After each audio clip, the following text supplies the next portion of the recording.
Que Deus abençoe os irmãos, as irmãs, os meus amigos, os meus conhecidos.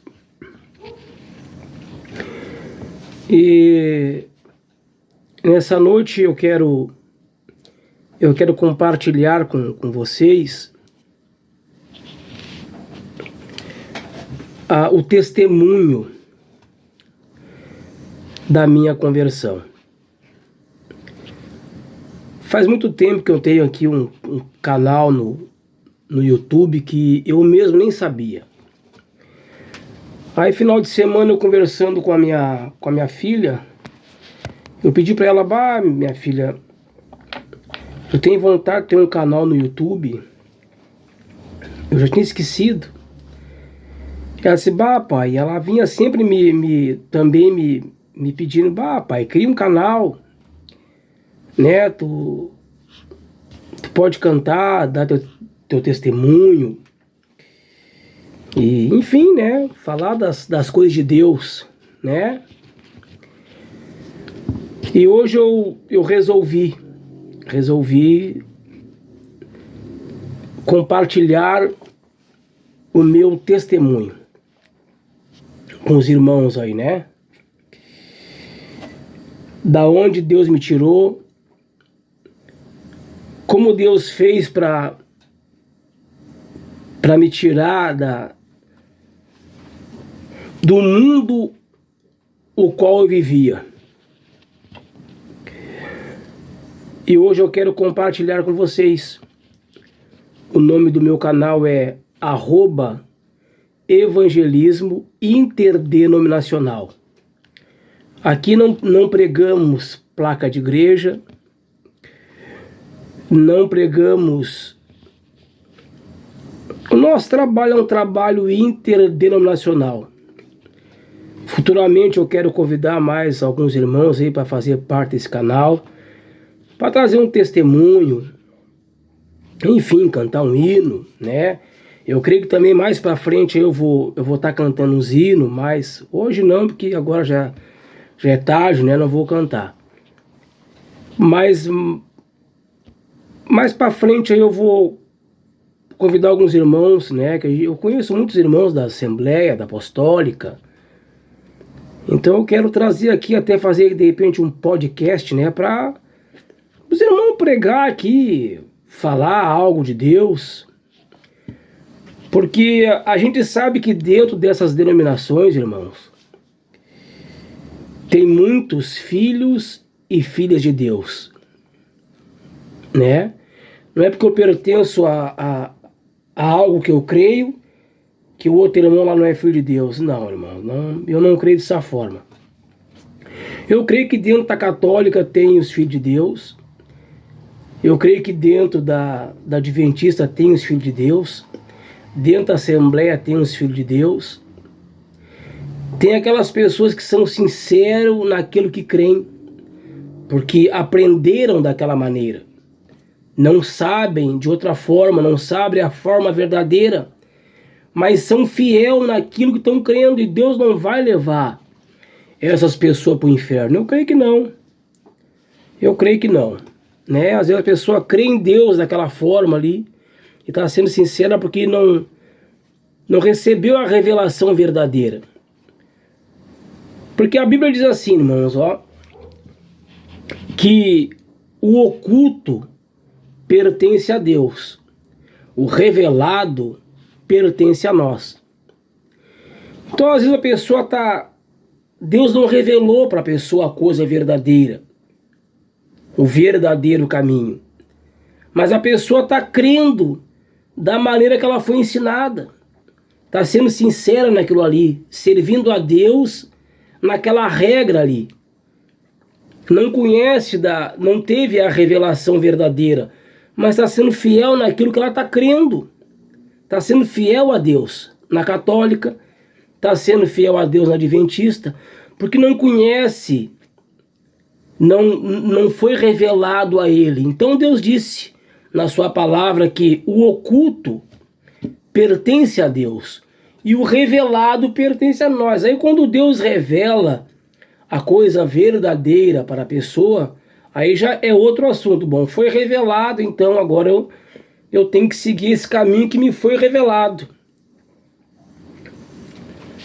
Então hoje, pela graça de Deus, né, eu estou aqui estreando, bem dizer, esse canal, trazendo meu testemunho, e futuramente eu quero ver se a gente amplia mais o canal, né, trazendo alguns irmãos aqui para cantar, para dar seu testemunho, enfim, falar as coisas de Deus. E hoje eu quero compartilhar com vocês sobre a minha conversão, de onde Deus me tirou. Porque eu não nasci num lar cristão, né? Eu não nasci num lar cristão. Então, de repente, você que vai ouvir esse testemunho, conhece alguém que quer dar um passo, né? De onde eu estava, a pessoa de repente está no momento, a pessoa escuta esse testemunho, de repente vai ajudar a pessoa a sair desse meio também. Depois, futuramente, eu quero contar outro testemunho da minha vida. Também quero trazer a Tainara aqui, o irmão Sérgio. A Tainara para dar... A Tainara é minha filha, né? Minha filha 2 vezes. Eu ganhei ela para Cristo. E a minha filha biológica. Eu quero trazer ela aqui para ela contar o testemunho dela aqui, tá? Contar o testemunho, o que Deus fez na vida dela. O que Deus teve que permitir para resgatar ela, tá? Então, mais para frente a gente vai ter novidade no canal aí, tá? Também quero expressar mais à frente o modo que eu creio em Deus, mais à frente, tá? Mas não quero menosprezar nenhum irmão de nenhuma denominação. E eu quero começar esse testemunho com uma leitura bíblica, que eu sempre costumo ler essa leitura bíblica quando os irmãos me convidam para pregar ou para dar meu testemunho, tá? Encontra-se em Salmo 142, tá?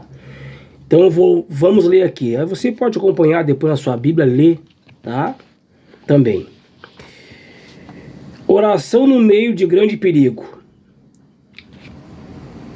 Com a minha voz clamei ao Senhor, com a minha voz ao Senhor supliquei. Derramei a minha queixa perante a sua face, expus-lhe a minha angústia. Quando o meu espírito estava angustiado em mim, então conheceste a minha vereda. No caminho em que eu andava, ocultaram um laço. Olhei para a minha direita e vi, mas não havia quem me conhecesse. Refúgio me faltou. Ninguém cuidou da minha alma. A ti, ó Senhor, clamei e eu disse: Tu és o meu refúgio e a minha porção na terra dos viventes. Atende ao meu clamor, porque estou muito abatido. Livra-me dos meus perseguidores, porque são mais fortes do que eu. Tira a minha alma da prisão. Eu quero trazer um ênfase nesse versículo aqui, ó. Versículo 7 do Salmo 142. Diz assim: Tira a minha alma da prisão, para que louve o teu nome. O justo me rodearão, pois me fizeste bem. Aqui diz: tira a minha alma da prisão. Então, de repente, que você que vai ouvir esse testemunho tá com a alma na prisão, mas saiba que Deus tem poder de tirar você desta prisão. Pode ser uma prisão da droga, pode ser uma prisão do mundo, pode ser uma prisão da bebida, pode ser uma prisão da macumbaria, do espiritismo. Eu não estou aqui menosprezando religião de ninguém. Eu vou contar o que Deus fez na minha vida. Mas você nesse momento pode também estar aprisionado, e esse testemunho pode vir ajudar a você a sair dessa prisão. Porque Davi, ele falou que Deus, ele clamou a Deus para Deus tirar a alma dele da prisão. Então existe um chamado Senhor Jesus Cristo que tem poder de arrancar a tua alma da prisão que for. Seja ela a prisão que for. Deus tem poder e condições de te arrancar da prisão, da solidão, a prisão do câncer, a prisão da AIDS, a prisão de alguma denominação, a prisão da macumbaria, da feitiçaria, da bruxaria, uma prisão do desemprego, enfim. Então eu vou contar meu testemunho.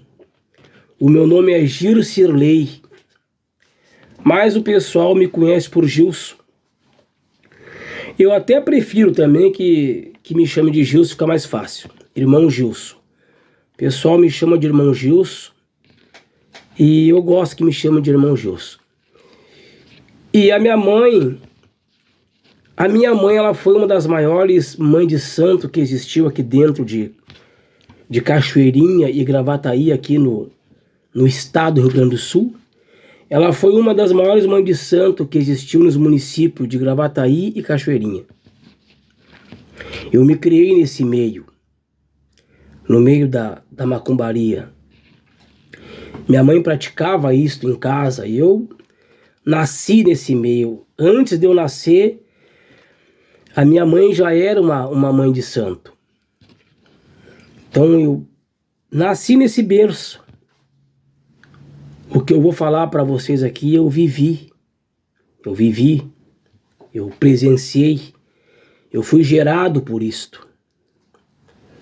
Porque você é gerado de algo.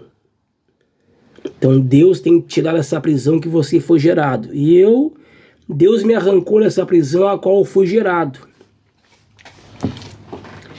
E a minha mãe sendo então a mãe de santo, eu nasci nesse meio.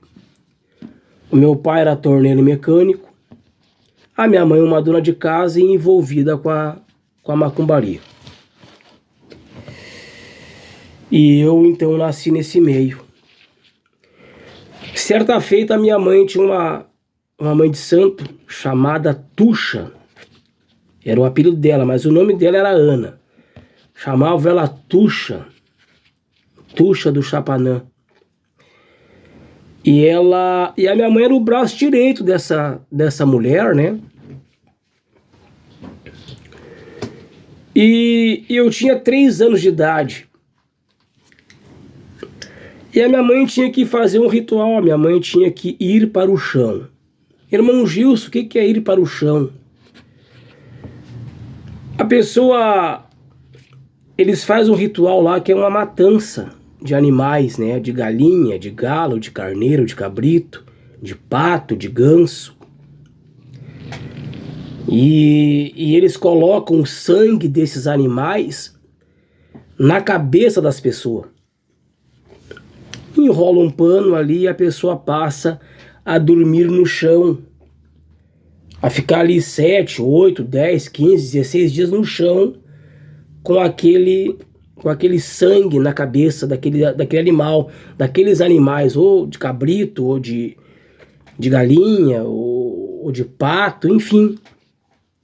E a minha mãe tinha que fazer esse ritual. E a minha avó morava com a minha mãe também. E a minha avó também ia fazer a mesma coisa, ia fazer o mesmo ritual. Tanto a minha mãe quanto a minha avó materna, mãe da minha mãe. E meu pai tinha ido embora de casa devido ao envolvimento demasiado da minha mãe com a macumbaria. O meu pai não aguentou e foi embora de casa. Não aguentou. A ponto dele chegar e dizer para minha avó materna: olha, eu vou embora de casa porque eu chego em casa, não tem nada pronto. A Leonira, que é o nome da minha mãe, né, que já partiu, Eu chego em casa, não tem nada pronto, não tem comida pronta, eu chego de serviço cansado, a Leonira nunca tá em casa, e eu vou lá sempre na casa dessa mãe de santo dela, então eu vou embora. E o meu pai foi embora, eu tinha uns 3 anos de idade. E nesse inteirinho, nesse meio tempo, a minha mãe tinha que fazer esse ritual, e a minha avó também. E aí, ia me deixar com quem? Eu com 3 anos de idade, um menino. Aí tiveram a triste ideia de fazer a mesma coisa que eles iam fazer, fizeram comigo. Colocaram sangue de animal na minha cabeça com 3 anos de idade. Colocaram sangue de animal na minha cabeça e também me colocaram no chão, porque eles não tinham com quem me deixar. Minha mãe não tinha ninguém para me cuidar, para ela fazer esse ritual. Então tiveram lá a mãe de santo dela, a minha avó e a minha mãe tiveram essa triste ideia de me colocar também. E eu lá com 3 anos de idade no chão também. E o meu pai foi me visitar. E ele viu aquela cena ali e falou para minha mãe: Leonira, o que tu fez com esse guri? Esse guri é muito pequeno para entender essas coisas, ele não tem como escolher. E tu colocou esse rapaz nesse tal de chão também, aí, esse menino. E a minha mãe, pois é, não tinha com quem deixar, eu tive que, não tá mais em casa, eu tive que colocar o Gircilei no chão. E aí, irmãos, eu fui oferecido aos demônios, que eles falam que são orixás e caboclos. Eu fui oferecido para eles. E ali, irmãos, a minha mãe fazendo aquele ritual, a minha mãe fazia também na casa dela, dava ali a sessão dela, fazia as macumbas dela, e ele dava a sessão de Umbanda sábado, e eu, menino, via os tamboreiros tocar tambor. Eu comecei a me espelhar, comecei a imitar aqueles tamboreiros tocando tambor e cantando. Até que então arrumaram uma lata de mantimento. Eu vivia batendo naquelas latas de mantimento que hoje em dia nem existe mais, né? Lata de arroz, lata de açúcar, a lata mesmo, né? E eu pegava as latas e vivia batendo, imitando aqueles tamboreiros. Quando a minha mãe fazia aqueles rituais em casa, no sábado, aí contratava o tamboreiro e aí eu sentava do lado do tamboreiro, imitando o tamboreiro, ele puxando aquelas réis, aqueles pontos. E eu fui crescendo e fui me tornando um tamboreiro profissional. E eu tenho uma boa voz para cantar, não estou aqui para me gabar. E o pessoal começou, os pais de santo começaram a me contratar, porque eu tocava bem e cantava. E fui pro chão várias vezes, né, na ocasião.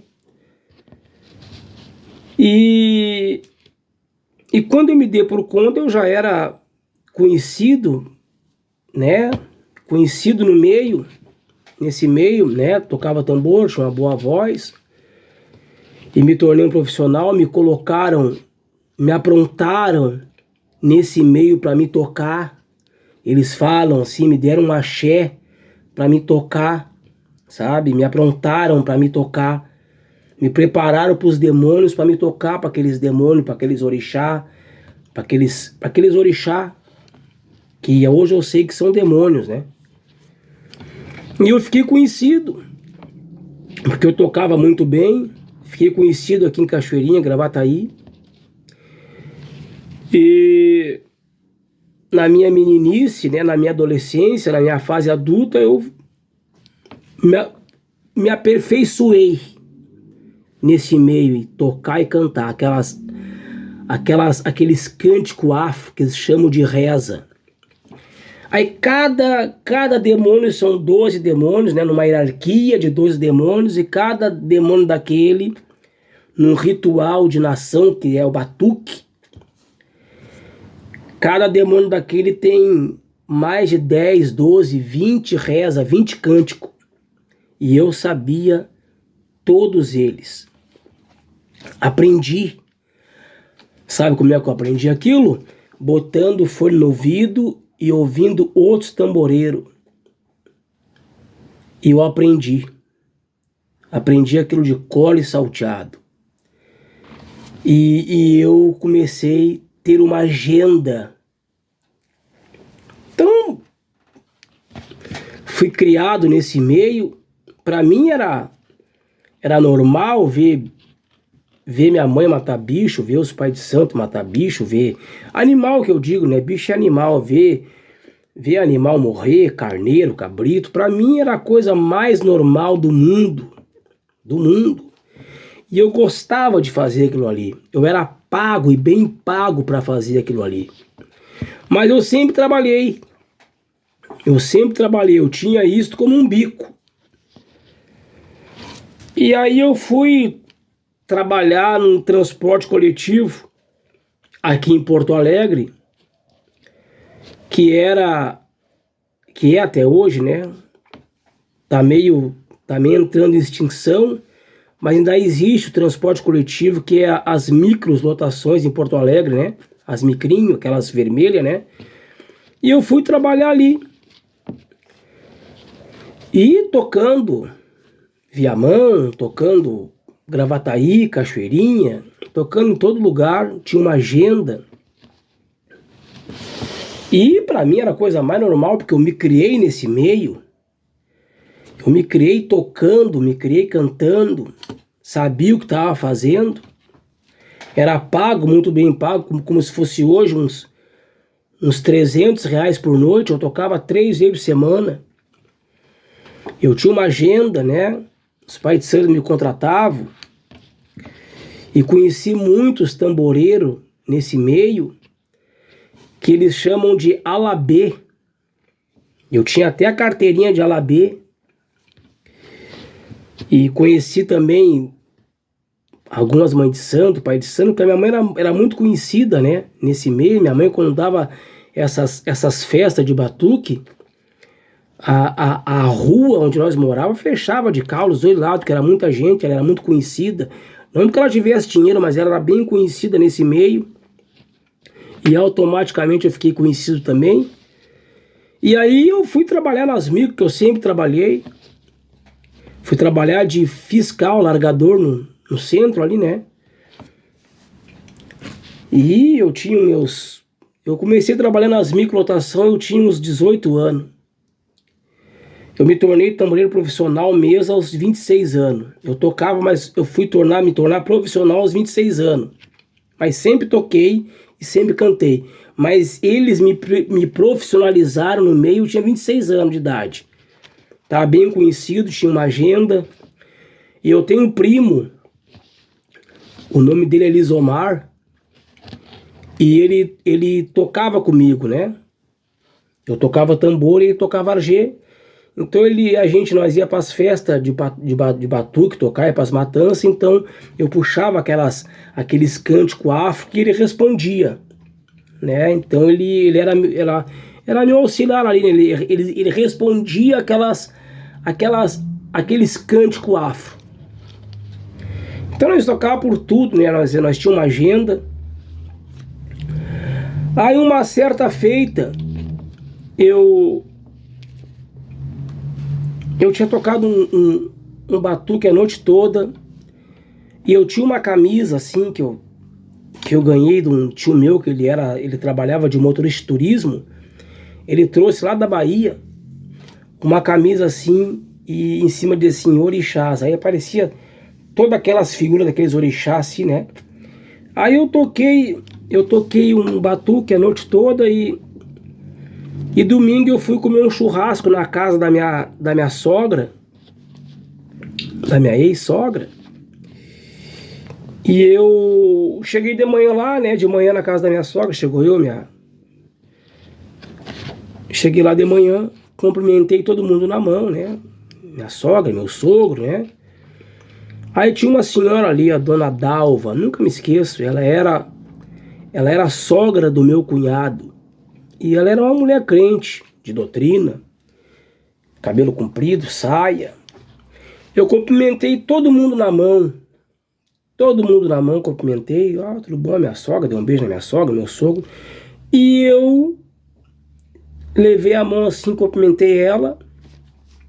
Ela pegou minha mão bem firme assim e olhou bem firme nos meus olhos assim, falou assim: Gilson, o Senhor Jesus Cristo te ama e eu estou orando por ti. Sabe que aquela... E eu falei para ela assim, mas como Jesus me ama, né? Eu não entendi aquilo ali, eu sou um tamboreiro, eu sou um tamboreiro de batuque, eu sou um... Jesus te ama, ela disse, e eu estou orando por ti. Então tá, fiquei ali no domingo, né? E nem vida que segue, vida seguiu, né? Ela me falou aquilo com uma convicção, ela falou aquilo com uma unção, hoje eu sei com uma unção, e com uma verdade, com vida aquela palavra. Ela falou, Jesus Cristo te ama e eu estou orando por ti. Mas ela falou aquilo olhando para mim, aquilo soou diferente. E aí eu, né, passei o domingo ali, né, normal, e nem falei, vida que segue. Vida seguiu, eu fui trabalhar, fui cantar, fui cumprir as minhas agendas, né, o pessoal me contratando, eu ficando mais conhecido no meio. Aí um dia, irmãos, eu fui tocar para um pai de santo que ele tinha uma flora aqui em Cachoeirinha, perto da parada 59 ali em Cachoeirinha. Quem é de Cachoeirinha conhece. E eu não vou citar o nome dele aqui, né? Eu fui tocar para ele. Eu era tamboreiro dele, né? Fui contratado para tocar, né? Fui pago para tocar. Então eu tocava para ele na ocasião ali, né? Na segunda, na quinta para sexta e sábado para domingo, que era a festa de batuque. Eu não tocava mais sessão, não tocava mais umbanda, eu tocava só nação, batuque. Sessão eu tocava para minha mãe. E não tocava para mais ninguém, tocava só nação, me tornei um profissional mesmo. Porque dentro desse meio tem lados, né? Tem jeito, tem nagô, tem jexá. E eu sabia tocar para esses lados, eu sabia, chegava lá o pai de santo, olha, o meu lado é tal, então eu sabia o que eu tinha que cantar para aquele lado ali. E aí eu fui tocar para esse pai de santo, que tinha uma flora aqui, anos atrás, que na 59, fui tocar. Aí na quinta para sexta, eu fui tocar e o meu primo não foi junto comigo, ele não foi. Aí temos tocando, eu tô tocando ali, ele tá cortando ali os cabritos. E esse pai de santo tá tocando os cabritos, tá cortando os cabritos, melhor dizendo, ali, né? Cortando o pescoço, tirando sangue, naquelas casinhas vermelhas. E eu tô tocando ali, né? Aí ele encerrou ali de cortar, né? De matar os bichos ali, aí eu parei de tocar. E ia continuar dentro de casa lá a matança ia continuar. Porque a matança e... Quinta para sexta e sábado para domingo era festa de batuque, com muito doce, muita fartura. Mas aí tinha aquela matança na quinta para sexta, que é a matança de bicho. Cabrito, carneiro, bode, galinha, galo. E para mim aquilo era normal, porque eu me criei nesse meio vendo galinha morrer, vendo galo morrer, vendo a minha mãe matar galo, matar galinha. Para mim isso era normal. Para mim não tinha escândalo nenhum, porque eu me criei nesse meio, nasci nesse meio. Aí tá tocando naquelas casinhas vermelhas ali, parou de tocar, né? E aí eu tô parado olhando, vendo o que ele tava fazendo. Para mim era normal, tô ali parado esperando, né? Esperando o ok dele, né? Esperando a continuação dentro da casa. Irmãos, Deus me deu naquele momento, eu não estava num culto, eu estava num ritual de batuque, num ritual de macumbaria. Eu estava ali e Deus me deu um pensamento vivo na minha mente, como se Ele falasse dentro da minha mente. Me veio tal pensamento com essas palavras. Me veio assim, ó: Deus não está nesse negócio. Aquele pensamento ficou em mim.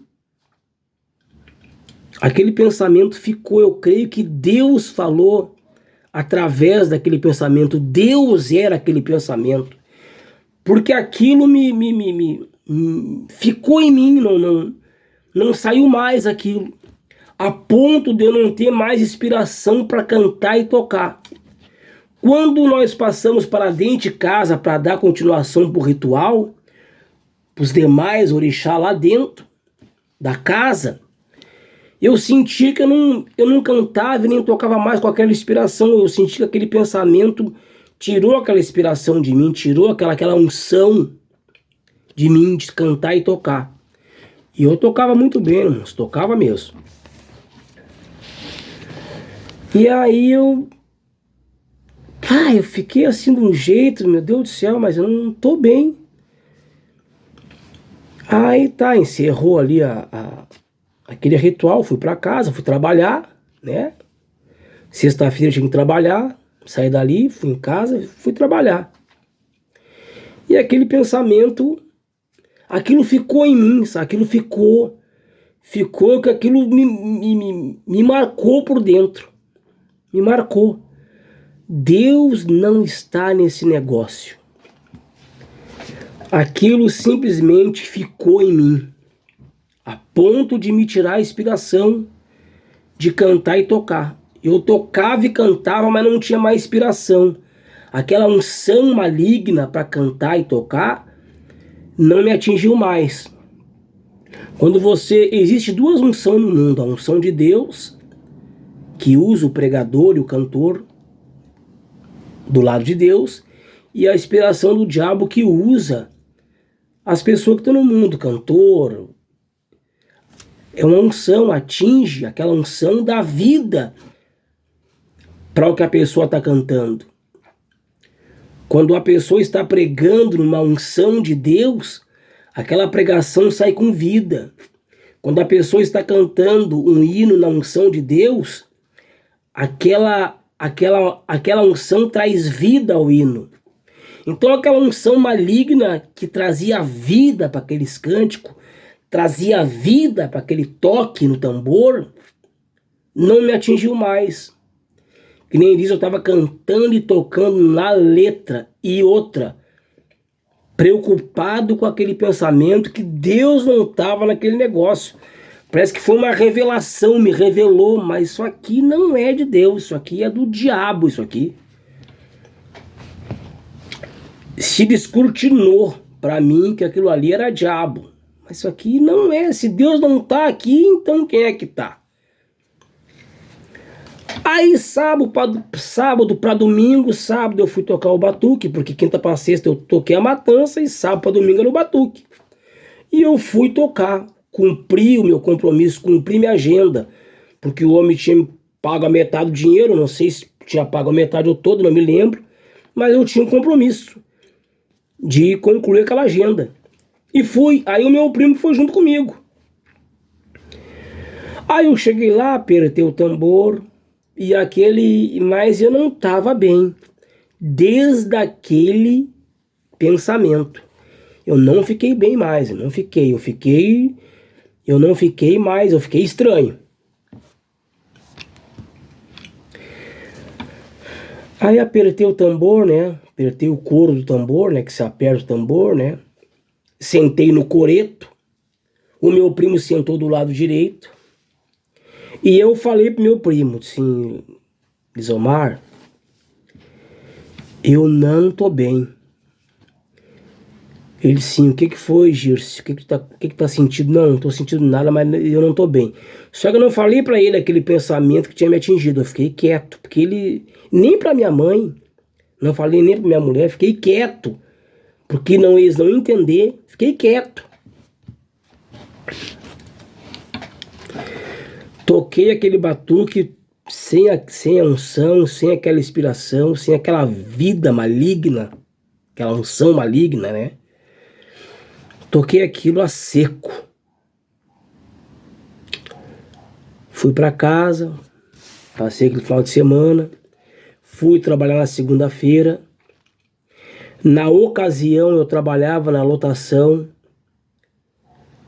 João Abbott, era o nome da lotação que eu trabalhava. Lotação João Abbott.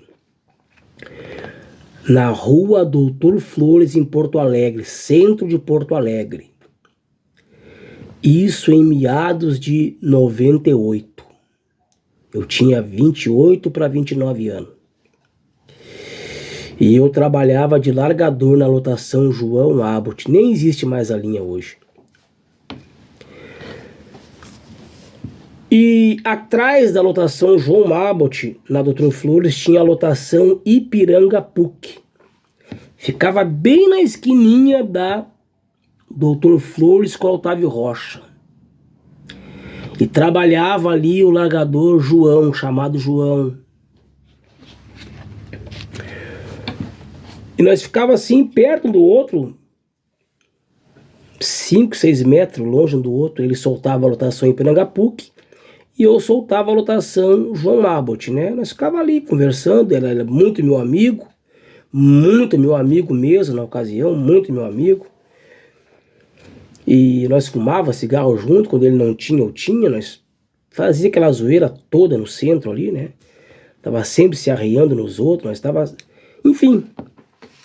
E nós ia ali pros bar, beber às vezes, e o João era muito de zoeira. O João usava droga. E lá, passou esses dias, eu comecei a observar o João estranho. O João ficou mais quieto, estava mais quieto, mais concentrado. E eu observando aquilo nele, eu vi que o semblante dele estava mais bonito. Aí eu não me aguentei e falei para ele: João, o que tá acontecendo contigo? Tu tá mais quieto? E até o teu semblante tá mais bonito. E ele meio envergonhado, né? Não queria falar. Ele assim: não, Gilson, que eu tô indo nos cultos aí. Eu disse: ih, João, tu também, meu. Porque recém eu tinha perdido um cunhado também. Eu tinha um cunhado meu, tinha se convertido e ele era muito meu amigo. E também começou a me isolar, porque eu era macumbeiro, tamboreiro, camarada se isolou, né? É outra, que nem disse, é outra vibe, né? E eu gostava muito dele, eu pensei: bah, já chega o meu cunhado lá, agora o João, que é bem meu amigão aqui também. Aí eu falei pro João: João, eu quero ir contigo nesse culto. Mas ele crente novo, o João crente novo, né? Ele bem assim, conhecia minha mãe. Hoje, tu tá louco? Se tu ir nos cultos comigo, eu também vou te matar, meu. Não, mas eu quero ir contigo. Eu vou contigo. Aí marcamos um dia. E o João me levou no culto. Eu sendo tamboreiro. Mas Deus já tinha me dado aquele pensamento. Eu cheguei no culto, sentei. Aquele pregador assumiu a tribuna, assumiu o púlpito e começou a pregar. E começou a pregar. Aquele homem pregou a minha vida toda assim, sabe? Sem me conhecer. Eu disse: meu Deus, mas esse homem está falando a minha vida toda. Quando terminou o culto, eu tinha uma alegria tão grande dentro de mim. Eu senti um sentimento tão bom dentro de mim que eu pensei: mas eu nunca senti isso que eu estou sentindo agora. Quando terminou o culto, eu saí para a rua, a minha vontade era de abraçar as pessoas e chorar e dizer que amava as pessoas, com aquele sentimento tão gostoso dentro de mim, aquela alegria que eu nunca tinha sentido na minha vida. Aí eu cheguei em casa e falei para minha mãe. Minha mãe, mãe de santo na ocasião, há mais de 30 anos. Porque eu tinha uns 28, ela já era mãe de santo antes de eu nascer. Então, na ocasião, minha mãe era mãe de santo há mais de 30 anos, conhecida no meio. Eu também era conhecido. Eu cheguei em casa, falei pra minha mãe, pra minha mulher, só de hoje em diante eu sou crente. A minha mãe bem assim, isso é verdade mesmo? Isso é verdade. Ela falou assim, mas tu nunca leva a sério as decisões que tu toma, isso vai passar. Eu digo assim, mas acho que agora não. Eu acho que agora é sério o troço. Porque Deus tinha me pegado. Deus tinha me pegado, irmãos. Deus tinha me convencido. Quando Deus ele convence uma pessoa na alma, aí é diferente, irmão. Tem aquilo que tu ouve a pessoa falar, né? A pessoa, né? Ah, vamos lá que eu vou te mostrar, né? Mas não, é quando Deus vai no intelecto da pessoa, vai na alma da pessoa, aí é diferente. Quando Deus convence a tua alma, aí é diferente. Por isso que eu disse no começo do vídeo que o oculto pertence a Deus. O revelado pertence a nós. Quando Deus te revela na alma, aí não tem como tu escapar. Quando Deus revela na alma, que nem revelou para a mulher samaritana. A mulher samaritana teve aquele encontro com Jesus Cristo no poço ali. E Jesus disse para ela, se tu soubesse quem é que te pede água, tu que ia pedir água. E começaram a conversar, os dois. Ela falou, vejo que tu é profeta. Nossos pais adoravam nesse monte. Vocês judeus dizem que é em Jerusalém. E Jesus disse, olha, a hora vem e agora é. A hora vem no Pentecostes e agora é. Em que os verdadeiros adoradores adorarão em espírito e em verdade. Agora você quer saber o que é um verdadeiro adorador? Não é estar dentro da igreja. É quando aquela alma é uma alma eleita, o Espírito Santo entra para dentro daquela alma. Aí aquela alma é um verdadeiro adorador, sabe por quê? Porque Deus entrou para dentro da alma da pessoa. É diferente. Aí é Deus te convencendo. Então Deus convenceu a mulher samaritana, a alma dela, a ponto dela deixar o cântaro e sair e falar para aqueles homens, olha, eu conheci um aí que me falou tudo o que eu tenho feito, sabe por quê? Porque Deus tinha pegado a alma da mulher samaritana. Então Deus tinha pego a minha alma e convencido na alma. Aí é diferente, irmãos. Aí é diferente, quando Deus se revela para ti na alma, e foi o que aconteceu comigo. E aí, irmãos, pessoal, os pais de santo, as mães de santo, começaram lá em casa para me contratar. E eu arrumei uma fita cassete, nunca me esqueço, com testemunho do cantor Matos Nascimento. Eu escutava aquele hino direto, aquele hino que ele canta, Eu Agora Sou de Deus. Eu escutava aquele hino direto. E você não imagina a luta que eu arrumei dentro de casa, com a minha mãe e com a minha ex-mulher. A minha mãe, mãe de santo, aqueles demônios se lançaram contra mim. E por eu ter aceitado o Senhor Jesus Cristo, se revoltaram quando a minha mãe viu que não era brincadeira minha, que Deus tinha me tomado mesmo. Aí começou aquela guerra dentro de casa, irmãos. Aquela guerra dentro de casa. Jesus disse, eu não vim trazer paz, mas sim espada. Então a palavra, ela tem que se cumprir. Estarão 5 numa casa, dividido, mãe contra pai, filho, porque às vezes o Espírito Santo entra irmãos. O Espírito Santo entra no marido e não entra na mulher, tá aí a guerra. O Espírito Santo entra na mulher, não entra no marido, tá aí a guerra. O Espírito Santo entra na filha, não entra na mãe, no pai, tá aí a guerra. Porque aí tu entrou num reino e as pessoas estão em outro reino. Então eu estava no reino das trevas e Deus me transportou para o reino de Deus. Aí começou a luta dentro de casa, irmãos. aquela luta tremenda dentro de casa. Mas eu era chamado de tudo. De tudo.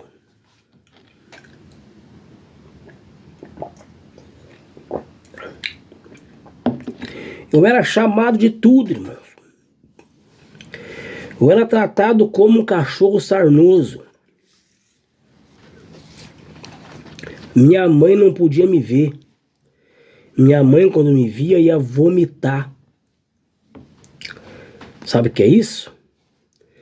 Eu chegava do serviço,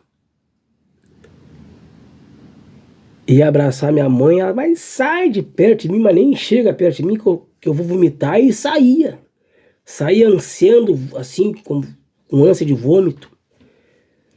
Aqueles demônios alvorotaram ela contra mim, a minha ex-mulher também. A minha vida virou um inferno, você não tem ideia. As pessoas ficaram contra mim. Amigos meus ficaram contra mim, dizendo que eu tinha enlouquecido. E eu vou dizer algo para você. Sabe que se criou um tormento na minha cabeça, que parecia que tinha uns 30 conversando dentro da minha cabeça. Aqueles demônios parece que conversavam dentro da minha mente 24 horas. E aí tu vai falar para quem? O único que eu podia falar era com o João. Nesse meio tempo, no táxi lotação em API, Deus colocou um rapaz lá chamado Carlos, de largador. E esse Carlos era crente. E esse camarada me deu um baita apoio, ele e o João. Me apoiava direto, orava por mim, me aconselhava.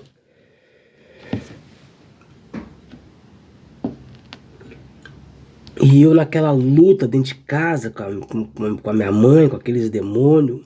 Um dia eu fui num culto.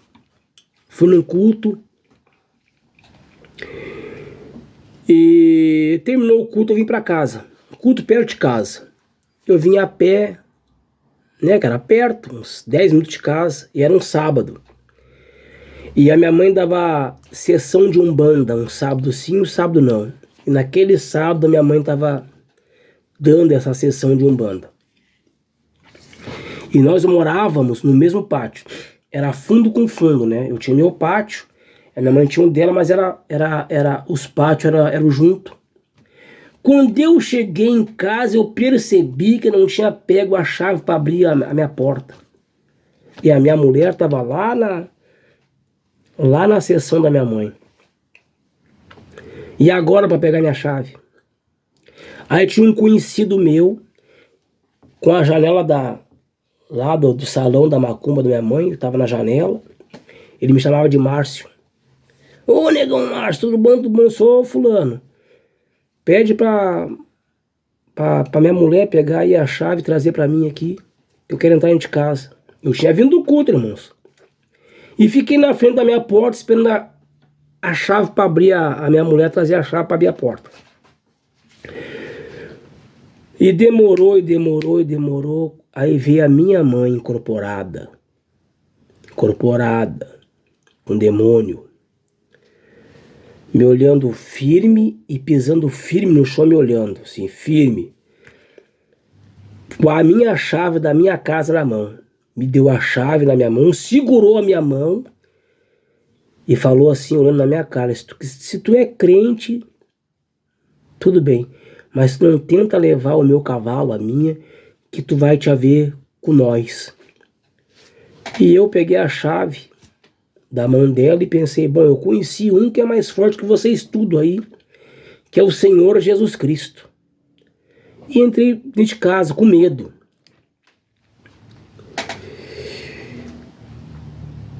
De madrugada, irmãos, os demônios, eles batiam na minha porta. Não era batidinha, era paulada nas minhas portas. Ligavam as bonecas da minha filha, aquelas bonecas de pilha, no quarto da minha filha. Era um tormento, você não tem ideia. Aí eles se manifestaram, eles se mostraram quem realmente eles eram. Aí eu vi que não tinha nada a ver com o pai fulano, pai ciclano, que aquilo era demônio. Eu fui entender, fui saber que aquilo era demônio. Demônio, irmãos. Aquilo que você chama de pai, pai isso, pai aquilo, mãe aquele outro, aquilo ali são demônios. Eu digo pra ti de cadeira, porque eu tive ali. Depois que eu me converti, eles se revelaram pra mim da maneira que eles são. E eu naquela luta dentro de casa, luta. E a minha mãe tinha asma, minha mãe tinha asma. E em seguida ela baixava o hospital, ficava 2, 3 dias, fazia um tratamento e vinha pra casa. Ela fumava muito. Aí numa ocasião minha mãe baixou o hospital com asma. Minha mãe tinha pavor de crente e ficou com mais nojo ainda depois que eu me converti. Falava em crente para minha mãe, mas Deus o livre. Eu era o filho único e tamboreiro dela ainda. Era o filhinho mimado e o Espírito Santo me pegou. Eu virei crente. O João, então, ela tinha pavor do João. Do João, que ela achava que eles tinham me feito uma lavagem cerebral. Não, mas te fizeram uma lavagem cerebral. Mas as pessoas não entendem que quando o Espírito Santo pega uma pessoa, não tem, irmão. Quando o Espírito Santo pega a alma da pessoa, não tem. Se Deus botou os olhos em ti para te salvar, irmãos, mas nem que ele mate toda a tua família. Se ele botou os olhos em ti para te salvar, é tu e acabou o assunto.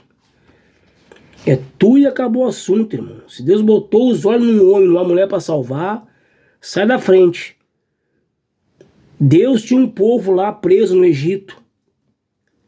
Quando Deus foi lá salvar eles, morreu os primogênitos e morreu o faraó, cavaleiro de faraó, porque Deus tinha um povo escolhido ali. Então não tem, irmão, não tem.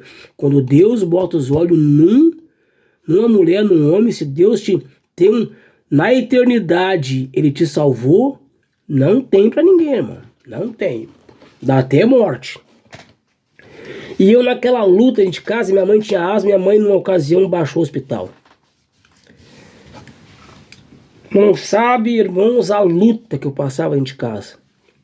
Luta de sair chorando às vezes, sentado na mesa para comer, sair chorando, menosprezado dentro da minha própria casa.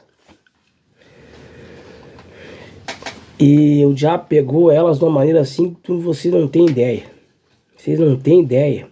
E eu atormentado na minha cabeça. E onde eu achava consolo era no João e no Carlos. Eles que me ajudaram muito no lado espiritual. Depois eu conheci o irmão Sérgio, que pagou o maior preço comigo também. Pagou o maior preço. Aquele ali pagou um preço caro mesmo comigo. Para minha libertação do tormento na minha cabeça. Aquele ali pagou o preço. Mas no início foi o João e o Carlos. Nunca me esqueço deles. Depois eu fui saber um tempo atrás aí que nunca mais tive contato com o irmão João, que Deus tinha recolhido ele. Uma pessoa muito especial. O irmão Carlos nunca mais vi. Nunca mais vi mesmo.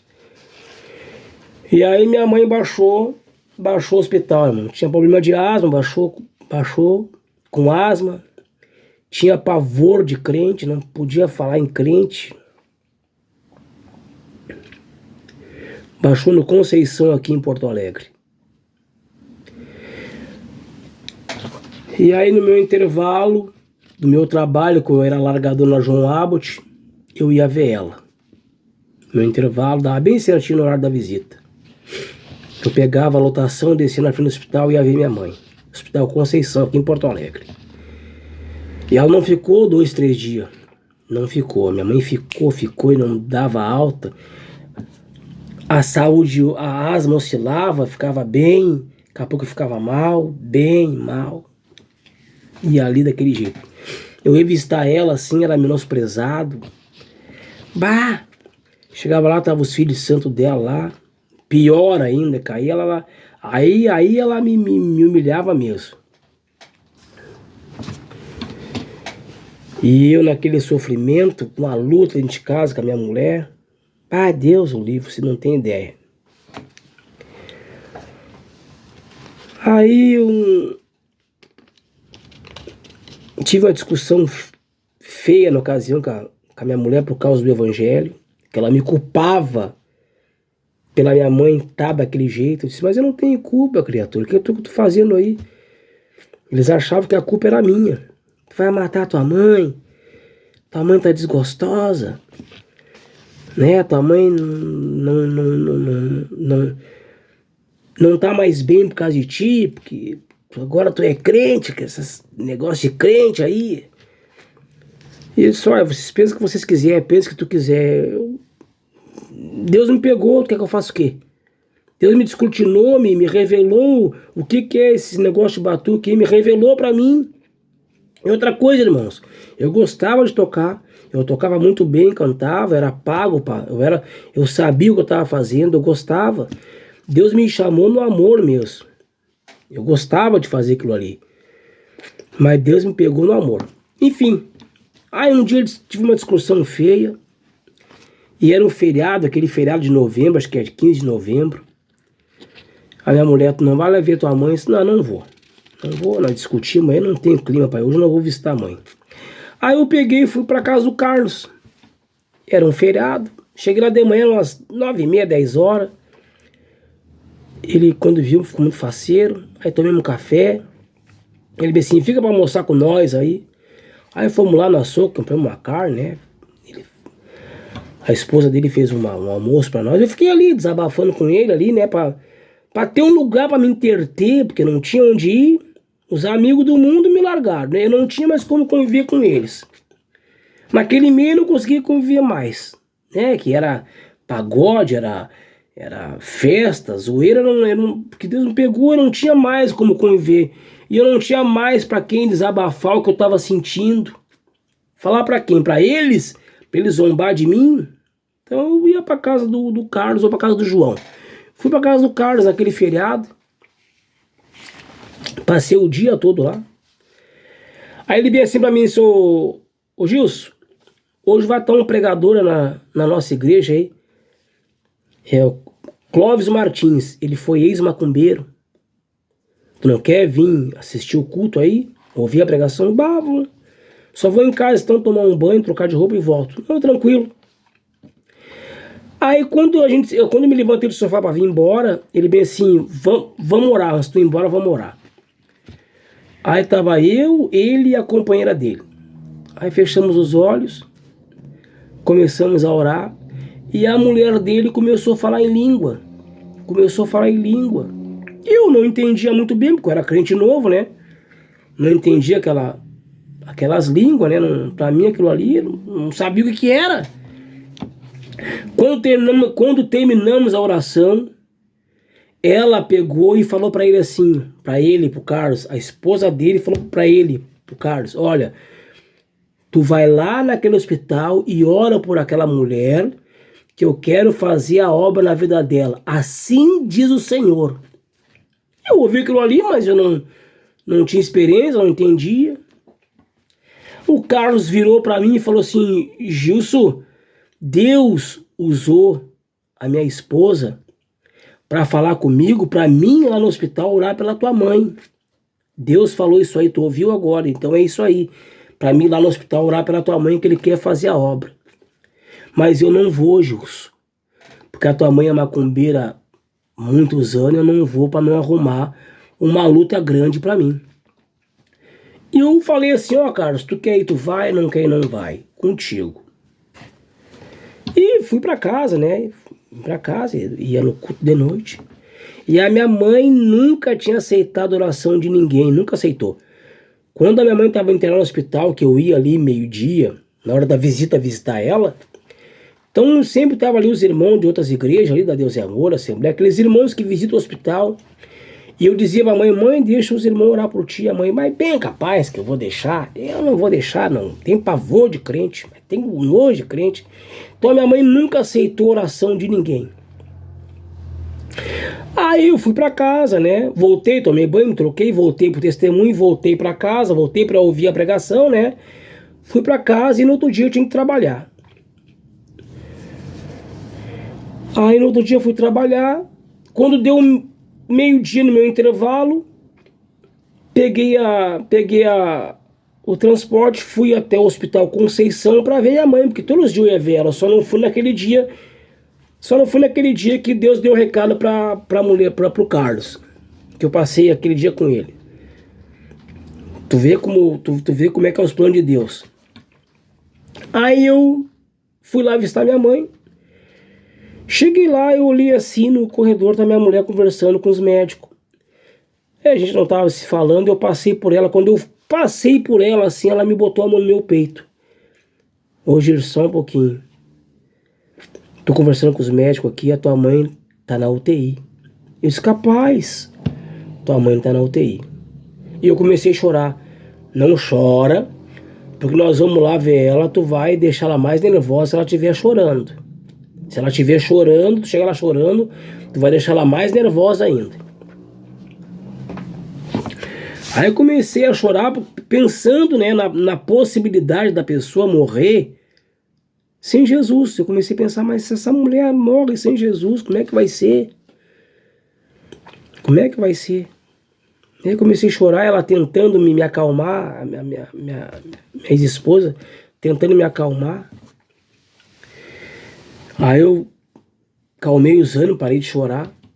Aí assim, vou lá que eu vou te mostrar onde ela tá. Aí me levou. Aí quando eu entrei lá no quarto, eu abracei minha mãe e comecei a chorar. Me abracei nela, ela deitada na cama.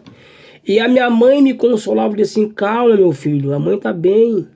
A mãe vai pra casa, calma. Eu comecei a chorar. Porque eu era filho único, né? Comecei a chorar e ver a minha mãe naquela situação ali, na UTI. Sabe que a UTI dá um certo desespero, que a pessoa pode sair dali ou não. Aí eu comecei a chorar e a minha mulher me chamou pra rua e falou assim, não chora, tu vai deixar a mulher mais nervosa ainda. Vamos lá no quarto onde ela tava, a minha ex-esposa falou pra mim, vamos no quarto onde ela tava internada, pegar as coisas dela, pegar o chinelo, o chambre, pra trazer pra cá, pra levar pra casa, pra lavar. Vamos lá, que aí tu te acalma também, vamos lá buscar. Aí eu fui, irmãos, nunca me esqueço, eu fui até a porta do elevador. Quando eu cheguei na porta, eu não entrei, falei pra elas, não, vai tu que eu vou ficar aqui. E ela bem assim, vê se tu vai voltar pra lá, vê se tu não chora perto da tua mãe. Não, vai lá que eu vou ficar aqui. Aí fiquei ali e voltei lá pra... Não entrei, fiquei na frente da porta da UTI, fiquei ali, com a mão no rosto e pensando assim, com os olhos fechados, irmãos. Pensando na situação, pensando na minha mãe ali, mas não fui no quarto. Fiquei na frente do quarto, encostado numa coluna, assim. E pensando com os olhos fechados na situação. Quando eu abri os meus olhos, o Carlos estava na minha frente, o irmão Carlos. Eu disse, ô Carlos, tá fazendo aí, Carlos? E assim, eu vim aqui orar pela tua mãe, onde ela tá? Até hoje, irmãos, eu não sei como que ele conseguiu entrar no hospital e ir na UTI. Até hoje eu não entendo. Eu queria encontrar ele e perguntar para ele como que ele chegou ali e descobriu que a minha mãe estava ali. Como que ele me descobriu ali naquele lugar ali?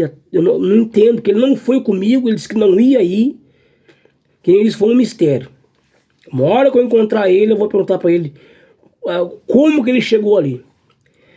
Aí ele perguntou, tua mãe tá onde? Tá aí no quarto, aí na UTI aí. Eu disse, sim, vamos entrar lá. Ora lá e pergunta se ela quer uma oração. Eu disse assim, pá, meu Deus do céu. Eu já sabia que a resposta dela ia ser não, mas entrei. Entrei e disse, ô mãe, o Carlos quer orar por ti, tu aceita uma oração? E ela bem assim, aceito. Eu disse, opa. Aí eu voltei lá. Ô Carlos, a mãe aceita a oração. Tá, então vamos entrar. Aí eu levei ele até lá. Levei lá, deixei ele orando e voltei pra rua pra vigiar a minha ex-mulher. Pra minha ex-mulher não fazer um escândalo, porque ela tinha um pavor de crente também. Do Carlos ela não queria ver nem morto. Do João então também. E ele ficou lá orando e eu fiquei lá no corredor, chulhando, olhando, vigiando pra ver se a minha mulher não ia vir. E ele lá dentro, e ficou. E ficou. E eu lá na rua apreensivo, no corredor apreensivo. E ele demorou. Daqui a pouco ele saiu ao meu encontro, chorando. Ele bem assim: Gilson, entra ali e dá um beijo e um abraço na tua mãe. Eu disse: por quê, Carlos? Entra ali, rapaz, vai lá e faz o que eu tô te falando pra ti. Aí eu entrei, mas quando eu entrei eu vi que o rosto da minha mãe tava diferente. Tava bonito o rosto da minha mãe, tava bonito. Tava um rosto pacífico. Aí eu me abracei nela e ela assim: calma, meu filho, não chora que a mãe tá bem, a mãe vai pra casa, calma. Aí tá, aí nesse inteirinho chegou minha mulher, tá? E aí, enfim, aí terminou a visita, eu fui trabalhar, o Carlos foi trabalhar também. Ele era largado na lotação em API. Fomos juntos, que era pertinho uma da outra ali, né? Fomos juntos. Soltei às 6 horas da tarde, passei no hospital. Minha mãe tava entubada já. Esse, meu Deus do céu. Aí entrei lá na UTI, ela entubada. Ela sedada, né? Tentei falar com ela com cano na boca, ela entubada. Cheguei perto dela assim, no rosto dela assim: mãe, ô mãe. E ela: sou eu, Girce, mãe.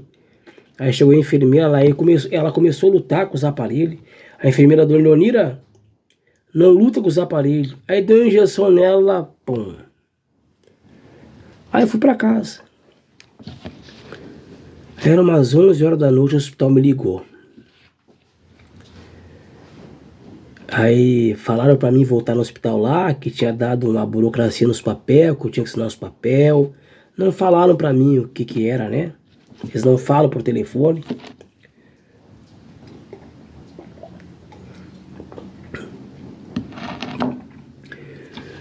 Cheguei no hospital, qual era a notícia? Que a minha mãe tinha partido. Fui no necrotério, a minha mãe, uma gaveta, nua, gelada. Eu entrei meio que desespero, vendo a minha mãe naquela situação.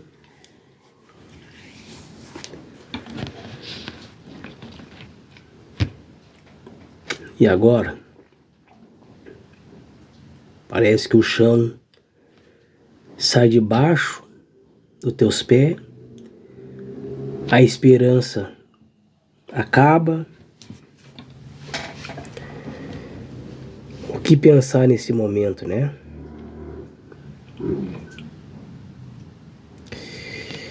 O que pensar? Aí vem os outros te culpar. Tu aceitou esse Jesus, tua mãe morreu.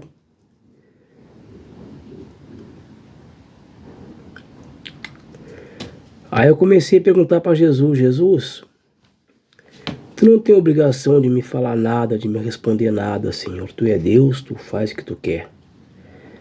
Mas tu salvou minha mãe? Eu comecei a perguntar para Deus. Aí uma noite, irmãos, eu tive um sonho. Não foi uma visão, foi um sonho. Que a minha mãe estava toda de branco, bem nova. No sonho ela estava bem nova, cabelo bem preto. Semblante de uma mulher nova, seus 20 anos, nova. E no sonho ela me abraçou e disse: Girce, a mãe está bem. Eu creio que através desse sonho, não foi uma visão, foi um sonho, que Deus salvou minha mãe. Como o ladrão da cruz, no último momento, ela aceitou Jesus e Deus recolheu ela. Sabe por quê? Porque ela ia voltar, irmãos. Se ela voltasse com vida daquele hospital, ela ia voltar para a prática da macumba. Ela ia voltar a fazer o que ela fazia. Porque a minha ex-mulher pressionava muito ela. E ela tinha muito filho de santo. Ela não ia resistir à pressão, ela ia voltar. Então Deus, ela aceitou e Deus no mesmo dia recolheu. Minha mãe aceitou Jesus. Era mais ou menos 1h da tarde, mais ou menos, não sei o horário, que eu só estava meio-dia de serviço, mais ou menos 1h30. E no mesmo dia Deus recolheu ela.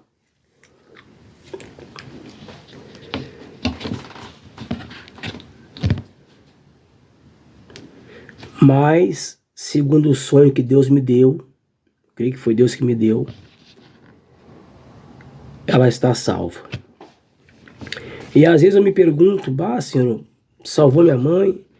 Aí me vem um pensamento, eu creio que é Deus. Tua mãe está bem. Né, irmãos? Esse é meu testemunho. E eu segui depois me incomodando em casa. Depois houve traição da parte da minha companheira. Eu também não vou jogar toda a culpa nela, porque quando eu estava no mundo, eu também não era fácil, irmão, né? Mas tudo está na mão do grande Deus. Que Deus te abençoe. Obrigado para quem vai ouvir esse testemunho. Que isso possa chegar naquela alma que vai tomar uma decisão de sair desse meio a qual pertenci para se lançar nos braços do Senhor Jesus Cristo. Pai Celestial, neste momento, Senhor Jesus Cristo, eu quero orar por essa pessoa que está tomando uma decisão, Senhor, de te servir, está com medo, que ela possa dar esse passo, Senhor, e que esse testemunho pela Tua graça chegue naquele coração, Senhor, que Tu predestinou antes da fundação do mundo. Eu te agradeço por esta oportunidade, Senhor Jesus Cristo, e te agradeço por esse canal e por essas pessoas que vão ouvir esse testemunho no nome do Senhor Jesus Cristo. Que Deus abençoe os irmãos. Amém.